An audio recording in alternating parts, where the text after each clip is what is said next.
Salut tout le monde, j'espère que vous allez bien. En ce qui me concerne, ça va plutôt pas mal. Alors comme d'habitude, on met les petits pouces, on s'abonne, on pose des questions. Les questions, j'y réponds toujours avec plaisir. Aujourd'hui, je vais vous faire une recette de foie gras en pasteurisation. C'est du foie gras que je vais faire donc avec de l'armagnac, des brisures de truffe, du sel, du poivre et donc de l'armagnac. Donc pour le poivre, j'utilise du 5B. Pour le sel, j'utilise celui-là, l'Herbama. J'aime bien parce qu'il est parfumé aux herbes. Et donc je mets 12 grammes de sel au kilo, 3 grammes de poivre au kilo. Alors pour peser ça, en général, j'utilise une petite calculette de précision. Parce que sur les petites quantités, ces calculettes-là ne sont pas vraiment précises. Donc histoire d'être, de mettre la balle dans son camp, vaut mieux avoir les outils qui vont avec. Donc aujourd'hui j'ai à peu près 1 kg de foie gras, enfin quand il sera propre j'aurai à peu près 1 kg de foie gras. Donc ce que je fais, je pèse ma plaque, quand le foie gras sera dedans, je repèserai pour comparer un peu ce que j'ai fait. Bon, j'ai déjà pesé, je pense que je vais être aux alentours des 1 kg une fois fini, j'ai pas trop d'inquiétude à ce sujet. Avec 1 kg de foie gras, vous utilisez ces bocaux là, c'est donc des bocaux 350 ml. Alors ce n'est pas mes bocaux préférés, je dois avouer. Par contre, ce qui est important, quand vous faites terrine ou foie gras, vous utilisez les bocaux à bord droit. Vous voyez, ça vous permet de les démouler. Le résultat de ce foie gras, vous l'aurez d'ici quelques jours, parce que quand on fait du foie gras, on ne le consomme pas tout de suite, et vous n'aurez pas les images dans cette vidéo, mais je les posterai un petit peu plus tard, donc en fonction de quand je le ferai. Je pense que ça sera d'ici 4-5 jours. Qu'est-ce que je voulais vous dire d'autre? Donc en fonction de comment vous mangez votre foie gras, vous allez plus ou moins le cuire. Donc aujourd'hui, je vais avoir une température d'eau qui sera entre 70 et 75 degrés, et mon foie gras sera là-dedans pendant 35 minutes. Pas plus, parce que j'aime qu'il soit rosé. Si vous préférez le foie gras plus cuit, vous rajoutez un petit peu de cuisson. Attention, parce que plus vous le cuisez, plus il va rendre du gras. Ça, c'est un peu l'inconvénient de ce genre de recette, c'est que le foie gras, il va rester dans le foie... c'est que la graisse, elle reste dans le foie gras. Quand vous faites une terrine, vous la mettez sous presse, la graisse, elle remonte. Quand vous faites un torchon, un vrai torchon, vous le mettez dans le torchon, la graisse s'en va dans le bouillon. Et vous avez donc un foie gras où il n'y a pas de graisse. Ces recettes-là, elles gardent la graisse. Et donc on fera avec, c'est le principe. En sachant qu'un bocal comme ça, vous pouvez le garder 6 mois. Évidemment, concernant les bocaux, il faut bien les laver. Donc là, ici, j'ai de l'eau qui est pas loin des 60 degrés. Donc je lave bien, je rince, je fais tremper pour qu'il soit bien propre. Certains les stérilisent, mais... Vous savez, stériliser un truc, quand vous êtes dans un univers qui ne l'est pas, ça ne sert pas à grand chose. Donc, vaut mieux avoir un bocal bien propre, les opercules bien propres. Évidemment, sur ces recettes-là, je prends des opercules neufs. Je ne vais pas m'amuser à reprendre des opercules usagés, enfin déjà utilisés, usagés on peut dire. Donc, il faut mettre toutes les chances de son côté pour que ça ne bouge pas. En sachant que les 4 bocaux que je vais faire aussi aujourd'hui, même s'il n'était pas pasteurisé ou stérilisé, il ne bougerait pas jusqu'à Noël. Un foie gras bien fait ne bouge pas pendant une semaine, 15 jours, au frais, sans souci. Mais bon, moi, comme c'est une vidéo qui me manquait, donc je me suis dit, je vais la faire. Ce n'est pas ma recette favorite. Sur la chaîne, vous avez déjà quelques recettes qui sont pas mal. La recette que moi, je considère comme la meilleure, c'est le foie gras au torchon, tel que je vous le montre dans ma recette. Parce que les gens qui font des foie gras au torchon sous vide, c'est pas du torchon. Vous voyez, le foie gras au torchon, c'est un truc bien spécifique, vous le cuisez dans un torchon. C'est pas compliqué, torchon. C'est un peu le foie gras de l'ancien temps, quand le plastique n'existait pas, ils faisaient comment, vous croyez? Le foie gras existe depuis l'ère égyptienne, faut savoir. On a des hiéroglyphes où vous avez des gars qui gavent des oies, ils font du foie gras, donc ça date pas d'hier. Et à l'époque, le plastique n'existait pas. Voilà, écoutez, je vais vous montrer comment faire tout ça. A tout de suite. Les brisures de truffe, je vais les mettre tout simplement dans l'armagnac. histoire de ne pas les laisser traîner dehors.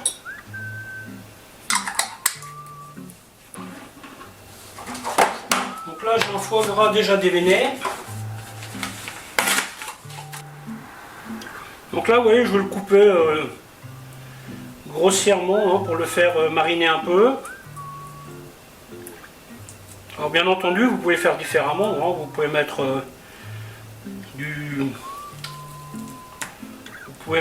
du sel normal. Là je viens de me rendre compte que j'ai oublié un ingrédient. C'est pas le truc le plus important mais c'est sympa d'en mettre. C'est une petite pointe de piment. Ouais, donc là je fais des gros morceaux, genre 1 cm sur 1, 2 cm. Ça n'a pas vraiment de l'importance. Quand vous voulez démerveiller du foie gras, pensez toujours à le laisser se tempérer.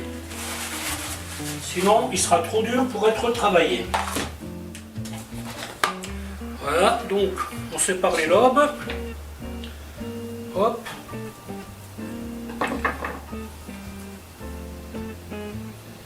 Oui, là c'est propre, il n'y a pas trop. Ah, là il y a un petit truc.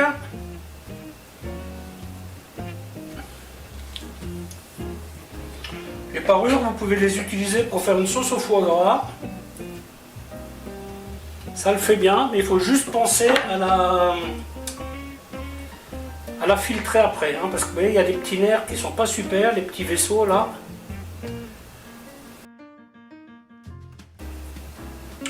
Alors cette étape, vous pouvez la préparer la veille, si vous le souhaitez. Laissez reposer ça une nuit au frigo. Moi aujourd'hui, je fais ça un peu à l'arrache, donc je vais laisser ça 2 heures. En ce qui me concerne, ça suffira.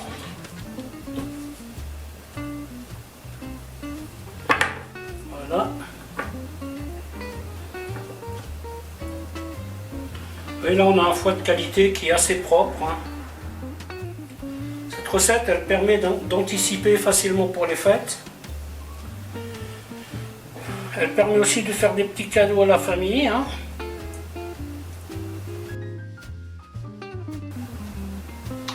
quand vous faites un foie gras au torchon, cette étape, il faut la faire beaucoup plus délicatement. Parce qu'un foie gras au torchon, le foie gras doit rester quasiment entier. Donc là, vous prenez vraiment des précautions pour ne pas l'abîmer. Là, comme on le coupe, c'est pas si grave. On évite d'en faire de la purée. Vous voyez, on garde les gros morceaux.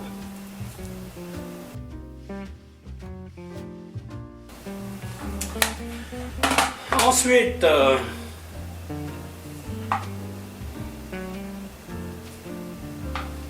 on va peser. Voilà, ce dont je me doutais est donc juste. Là, il me reste 1,40 kg de foie gras. Voilà, et donc là, je vais mettre le sel, l'armagnac,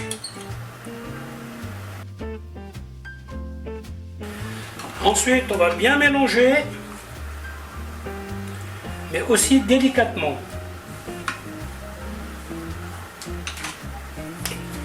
Un petit peu de piment. Voilà, hop. Vous voyez l'idée de bien répartir le sel.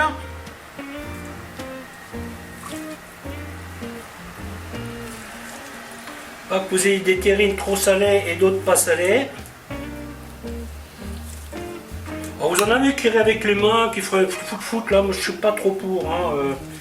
Malgré le fait que j'ai coupé le foie gras en cubes, je vais quand même essayer de garder les cubes à peu près entiers.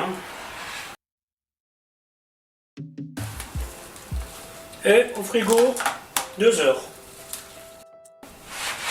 On se prépare pour la suite. La casserole que je vais utiliser, j'ai mis un torchon au fond. Voilà. Donc pour l'eau, c'est pas la peine de faire ça tout de suite, hein, parce que je vais la mettre chaude dans la casserole. Ça me permettra de gagner un peu de temps. Les bocaux propres. La balance pour peser terrine par terrine. On va essayer d'être précis. Les opercules, les couvercles.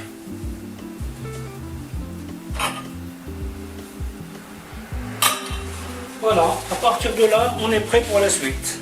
Il n'y a plus qu'à attendre. 2 heures ont passé. On passe à la suite. On remet un petit coup de touillage. Et on va commencer à remplir les pots. Donc là, je pense que 250 grammes, ça va le faire. Alors on essaye de ne pas trop salir les bords. On va voir si ça suffit. Normalement, ça devrait. « 250, une fois. On n'oublie pas de faire la tare à chaque coup. Hein. Les bocaux ne sont pas au gramme près. Là, j'ai commencé à mettre de l'eau en chauffe, tranquillement, tranquillement. Faites bien attention, ne mettez jamais vos bocaux froids dans de l'eau bouillante. Ils vont exploser. Et ne les mettez pas chauds dans de l'eau glacée. Ils vont exploser. Voilà, vous avez 2 sortes d'explosions possibles. Hein. Ça serait dommage. Pensez-y.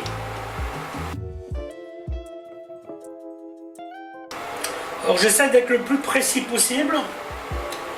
Parce que comme je vous l'ai dit tout à l'heure, ces balances-là, elles sont parfois un peu aléatoires. Hein.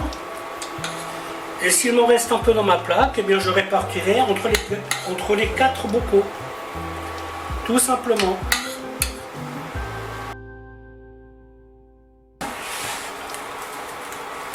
Étape suivante. Ouais, je mets un papier histoire de ne pas en mettre plein les doigts. Voilà, mon papier a percé, donc j'en aurai quand même plein les doigts. Voilà. Voilà, et donc ensuite, on presse bien. Pensez à lever le papier, hein, parce que si vous le laissez coller sur le verre, eh bien tout simplement, il va se déchirer. C'est ce qui m'est arrivé à l'instant. Vous levez et vous pressez. Tout bêtement. Alors n'hésitez pas à bien presser pour éviter le maximum de bulles d'air. Hein.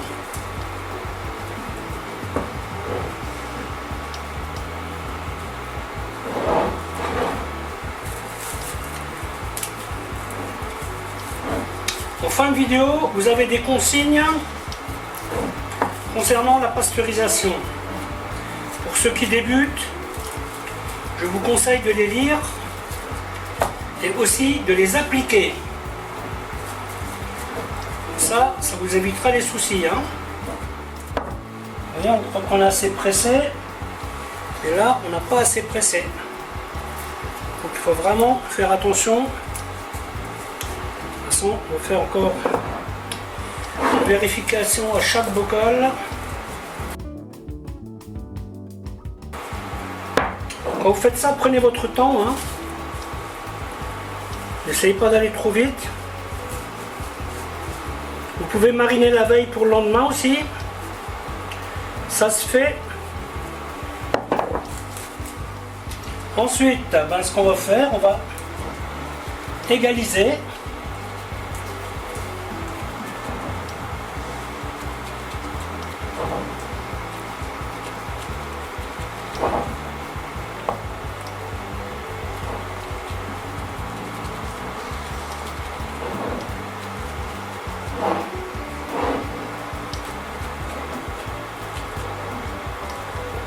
Vous voyez, l'espace est respecté.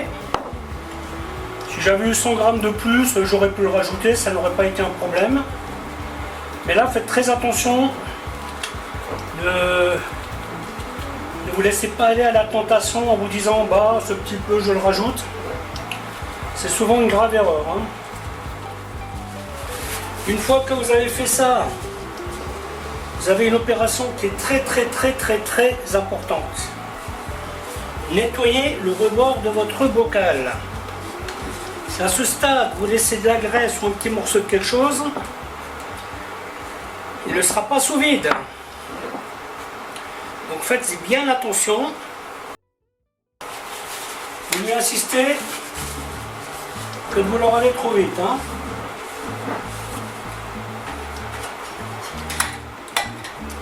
Voilà, vous mettez votre opercule.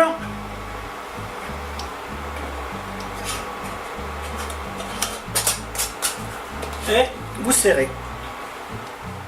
Ensuite, cuisson entre 70 et 75 degrés. Ma sonde est réglée à 75 et c'est à partir de la sonnerie que je vais lancer ma minuterie. 35 minutes. Pas plus. Surtout que là, vous n'avez pas des gros pots. Hein. Si vous cuisez trop après, vous aurez beaucoup de pertes.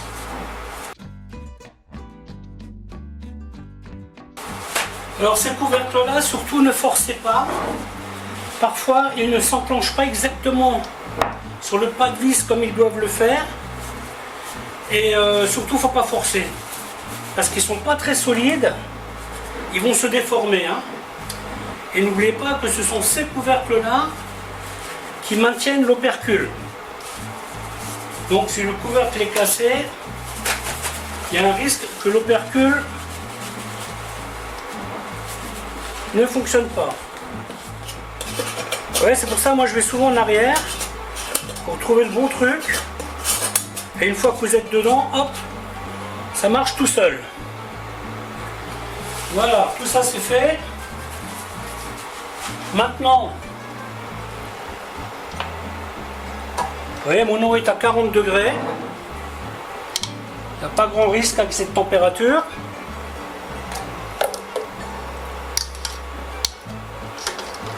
Ma sonde est prête. Évidemment, là, ça va refroidir. Hein. Programmé à 75 degrés. Et dès que ça sonne, je lance la minuterie.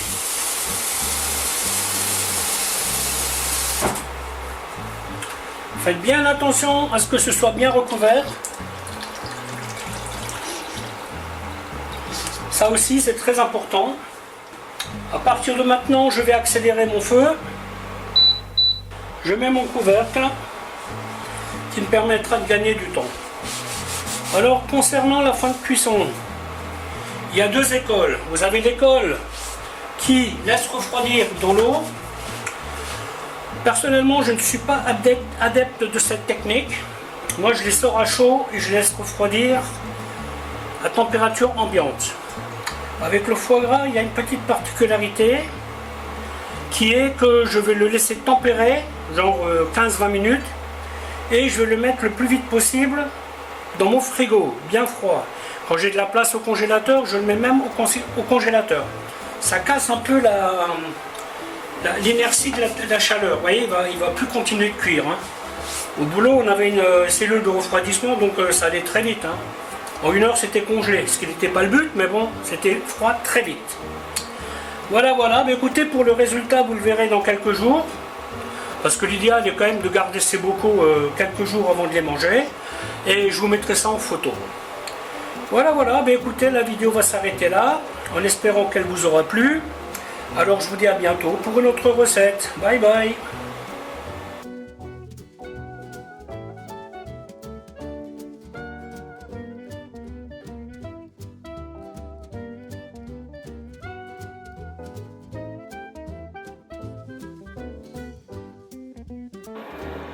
Petit détail que j'ai omis de vous dire pendant la vidéo.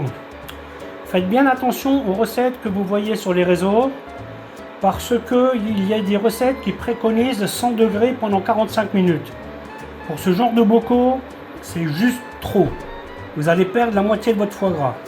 Pour des bocaux plus gros, peut-être, et encore je ne suis pas sûr. Faites bien attention aux recettes que vous suivez. Regardez les avis, vérifiez, souvent vous verrez la bonne réponse dans les avis. Cette recette-là que je vous montre, ce temps de cuisson que je vous montre, correspond au temps de cuisson que nous faisions dans les terrines.